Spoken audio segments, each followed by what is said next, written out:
Welcome to another episode of Lightspeed Investing Podcast. I've got Cara Jean Wilson back again. She is the founder of Taking Cara Business. She's been in the leadership industry, leadership development space for over 25 years. And today I'm super excited to discuss with her a high-level overview of what exactly is her business.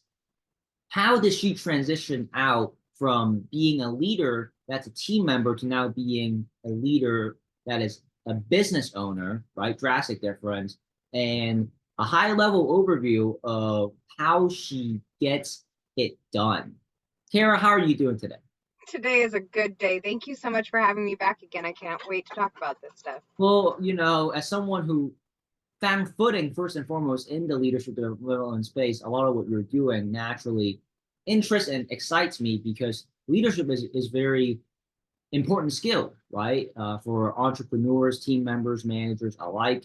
And so, of course, for you, if I recall correctly, you actually didn't start your own business until the pandemic, right? So all this time, you've amassed a lot of experience, right? Being in managerial roles, supervisory roles, but again, right, more so as a team member than the actual business owner. So super excited to glean, and learn from you about your experience and how they differed when you took on those two different identities. And Okay. also, what was the impetus that made you go, okay, I think I'm now ready to transition, right, and create my own business to serve others? Yeah. Yeah. Okay. So technically, I did run a business prior to my coaching business. I started a massage and I ran a massage business for several years. And I stopped doing that for the same reason I started doing my business now. So I stopped doing that because it got so weird and so complicated. And I didn't know what I needed to know to get where I needed to go. So I went back into being in the workforce because it was just easier to have somebody else set my metrics, set my standards, tell me what to do, check in with me rather than me checking in with them. It was so much easier. And then I got into that corporate space where you have those beautiful corporate handcuffs. And anybody who's been in that space knows exactly what I'm talking about, where Mhm. the pay is good, the work is good, the job has its up and downs, but mostly things are pretty good, except not great. Right. And I happen to be working with this amazing company that really, I cannot give them props enough for being willing to show up at the table, for being willing to lean into these conversations. But we had some corporate wide challenging trust things. And it had, as these things do in a space, if there's one little trust thing, it kind of snowballs into a bigger thing. And there were some areas that I felt we were going to need to address. And this was back in 2018 ish. And I sat the CEO down and said, hey, we're working on these things, and here are some spots, and these are some things that I think that need to happen. And he goes, well, start giving me specifics. And I said, I'm not going to do that because then we get into a he said, she said thing, and that helps no one. But if you or your regionals can become available and be present and present that executive present at operations, we can start nipping some of these fires in the butt right away, and it won't be a problem. And they said, we're not available for that. Okay, fair. That's their business. They get to do what they want. And that was a really hard pill to swallow. I absolutely believed that I knew better, that I knew what their business wanted and needed. And that wasn't my place. I also knew that. I had been in leadership long enough to know that I'm an employee. It is their business. They get to decide what they need. I had been coaching long enough to know that you can't coach a vampire not to bite. So no matter how much you think you know, it's ultimately up to them to decide what they want to do. And then we went into a pandemic.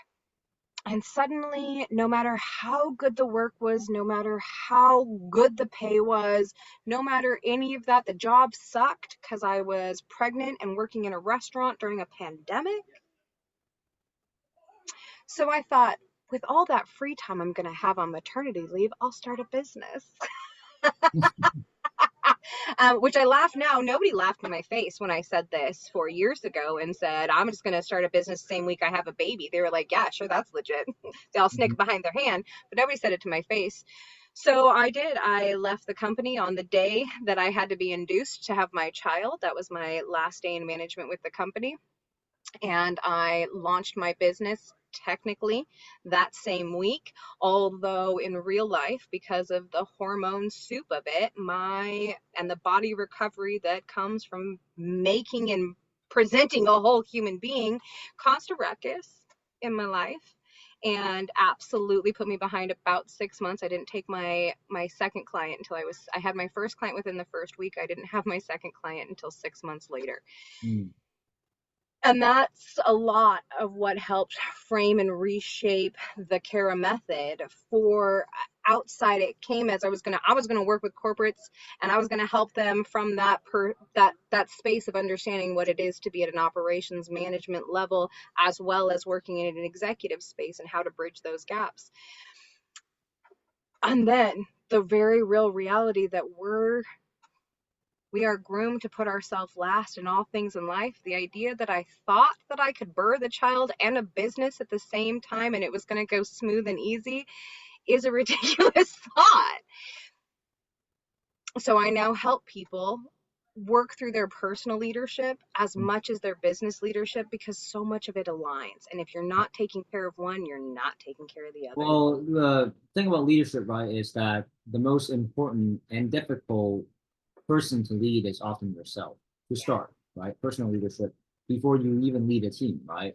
Yes. So yeah, I definitely agree with you there. Now you mentioned something really interesting, right? In your journey, you said that when you're working as a team member, the pay could be good, the job itself has its ups and downs, but overall things are good, but not great. What is it about, I guess your experience that you would use those terms? Like there were certain things that didn't make you feel all the way fulfilled, right? Was it the lack of autonomy?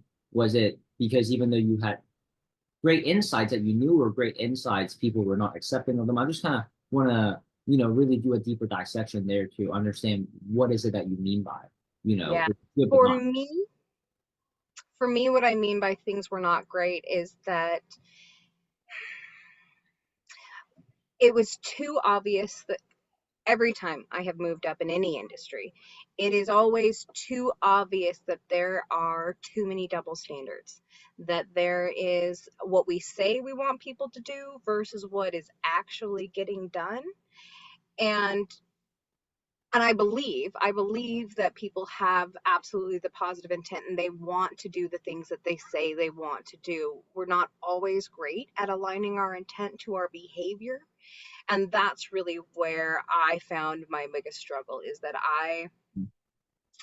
it's part of my spiciness. When somebody says this is how things are, I'm like, hey, this is how things are. And I move forward in that direction because that's what you said. You said this is how things are. You said these are our values. This is our foundation. These are our non negotiables. I'm like, cool. Those are our values. That's our foundation. These are our non negotiables. And when I start moving forward, and they're like, well, those are more like banks of the river. Or, well, I mean, yes, that is aspirational. It's not really for the day to day. And I was like, but you said those are our values. You said that's our foundation. You said that this is how we progress forward. I am managing to do it every day. And you want me to teach other people to do this every day, but you're also telling me that you're not going to do this every day? So it's leading by action and leading by example, and you maybe for you didn't see enough uh, examples being, uh, uh, um, I guess, from a leadership standpoint, you didn't see enough leaders, actually doing the thing that they said to Yeah. you should be done, basically, right? Yeah. Um, the moment I quiet quit, I think probably most people know what that term is, where before you even realize yourself that you're really quitting and put your notice in, there is a point where something line gets crossed and you're like, oh, that was the straw. You feel like Mine, they were probably being a hypocrite in a sense, like they were telling you to go do something, but they weren't doing it themselves. yes. In And for me, it was a very tangible lie. I sat down with one of the executives and he lied. He just lied straight to my face. And I looked at him, I said, that was a lie. You just lied. And he was like, and I was like, no, you lied. I tangibly know that is a lie. Would you like to try again? And he's like, yes. And he did. He came to the table. We talked it out. And as far as again, cannot stress how amazing that company is in a world where corporations and executives often give a secondary line because transparency is hard. It is a hard line to walk. They really are doing an amazing job in a world where that is a challenge, but it wasn't enough. I Mhm. wanted to go find people who wanted to live their values so fully that there was no this is a sometimes thing, that it Mhm. was absolutely who they were all the time. That Right. authenticity, that inclusion, I needed that, and I wanted to go find it. So that certainly played a factor in motivating you to create your own business, right? Because for whatever reason you didn't feel fulfilled, you probably were not as happy, right, working there as you could have been, and it didn't align with your core values at the end of the day, right? So transitioning now, you are a business owner. What have you learned in the past 4 or 5 years? I mean, outside of trying to start a business with pregnancy, in regards to taking everything that you've gone through and now actually having your own clients. How are you helping leaders, emerging leaders, existing leaders, managers, and supervisors to be better, right? Like, what is your method? What is your approach? So we use the CARE methods: clarify, assess, realign, and achieve. And it really is that simple. It is all about clarifying where you are coming from, assessing what you really want, realigning to what you're going to do with them so that you can achieve something. And that's leadership 101. And it is, in looking back and going through my own leadership journeys and becoming an entrepreneur and the holy bunches of new levels that I had to reach to be able to do that, the self-care that had to step up, the time management that had to come in, the time blocking, the communication, the learning that just because you are an entrepreneur does not mean you're in fact a solopreneur and you have to do everything by yourself. That's exactly opposite of leadership. The biggest lesson, and in looking at myself and in reflecting back to the leaders that I worked with who I loved but felt that they were lacking in some way, what I learned was, or what I came to, was really that if you don't handle this hot mess before you try to address that hot mess, you're going to use your BS as gasoline on the dumpster fire train wreck avalanche that is already happening, and we have too much of that in the world. So I focus predominantly on us learning to handle this hot mess so we can work with that hot mess. Yeah, and that's where the personal leadership comes, Yeah. basically. I mean, it was mainly, I think, a revelation for you to understand how important it is to get good at personal leadership before Yeah. taking on any additional things, right? It's the old saying of putting the oxygen mask on yourself first, but in this case, putting the oxygen mask on your own leadership before concerning yourself with any other endeavors, so to speak.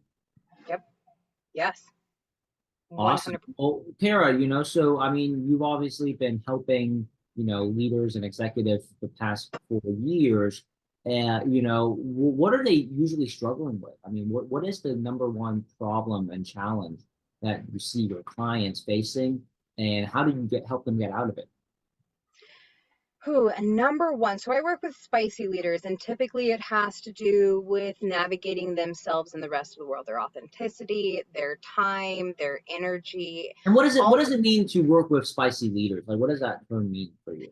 so And when I the say audience. spicy, what I really mean is neurodivergent. I just reject that term because scientifically it's kind of a misnomer. The term neurodivergent means that your experiences change the way that your brain downloads information.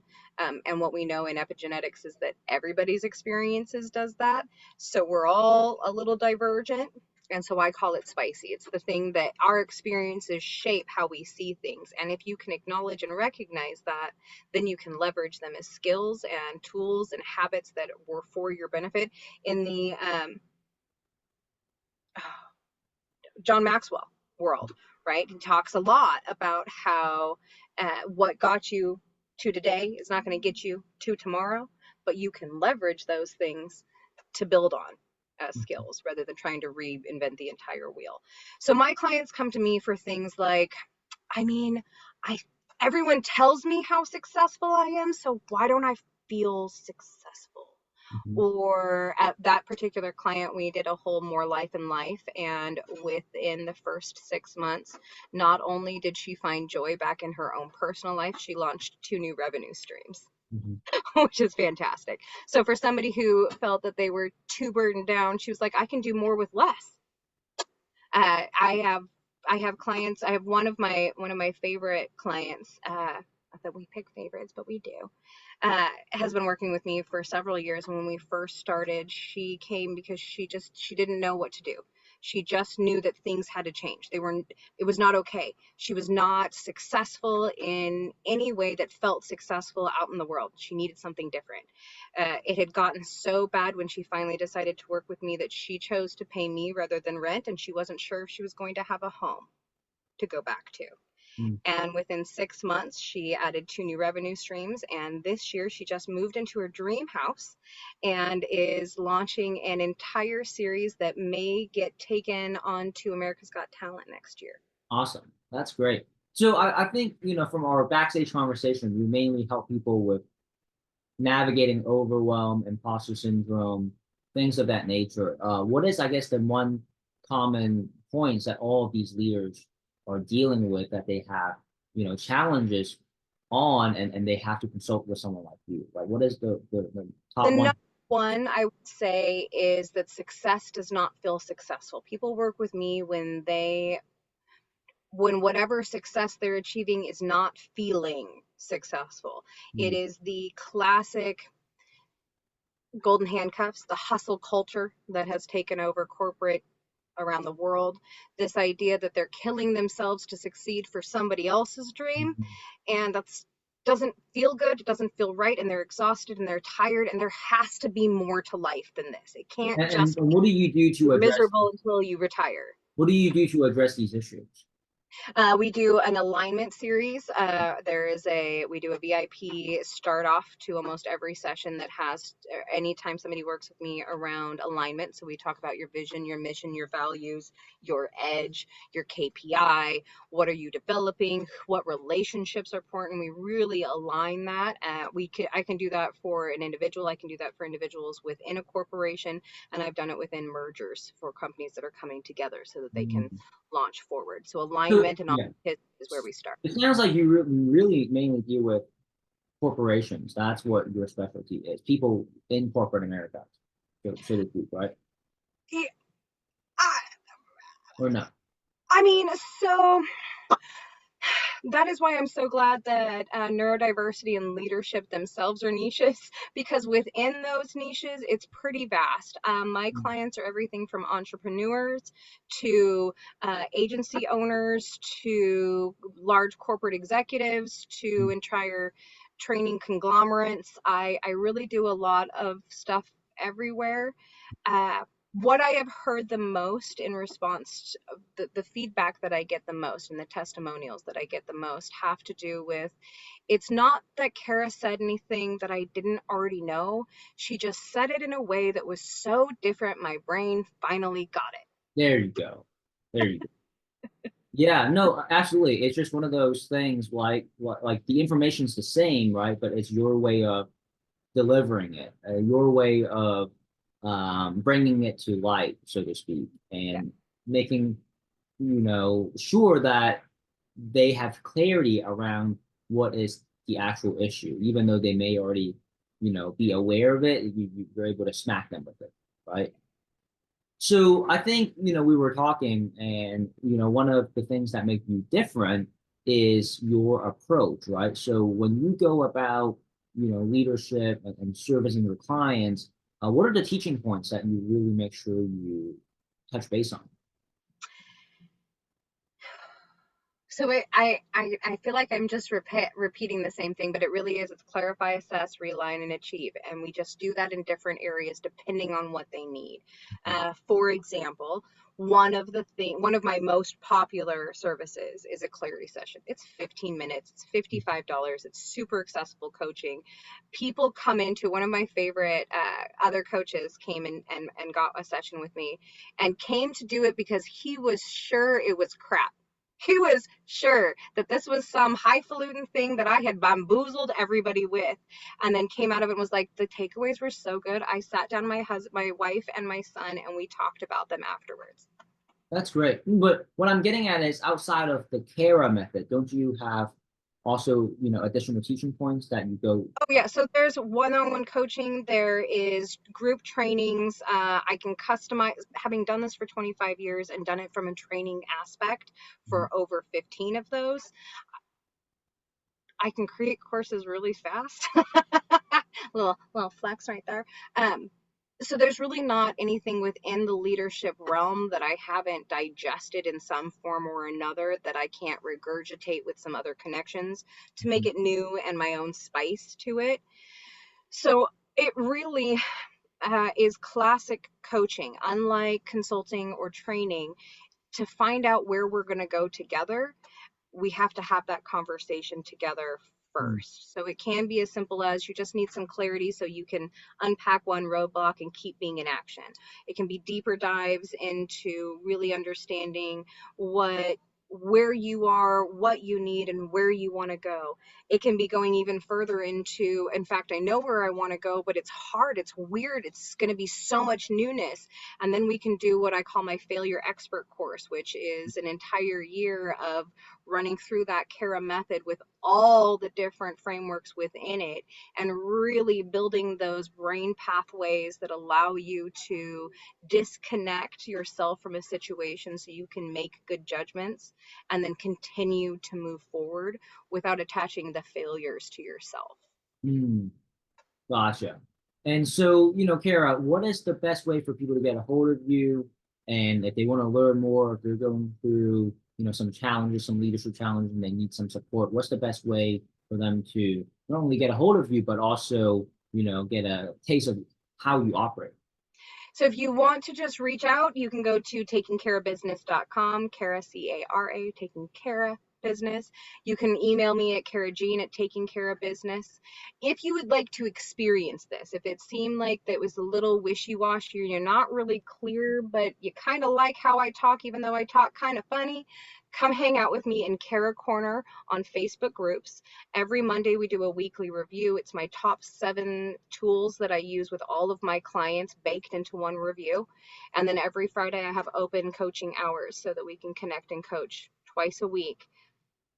Complimentary, because I understand how much an experience can change the impact of what we are looking at.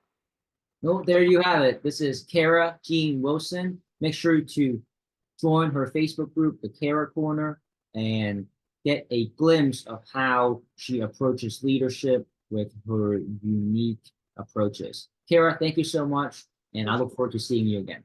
Okay, till next time. All righty, thank you.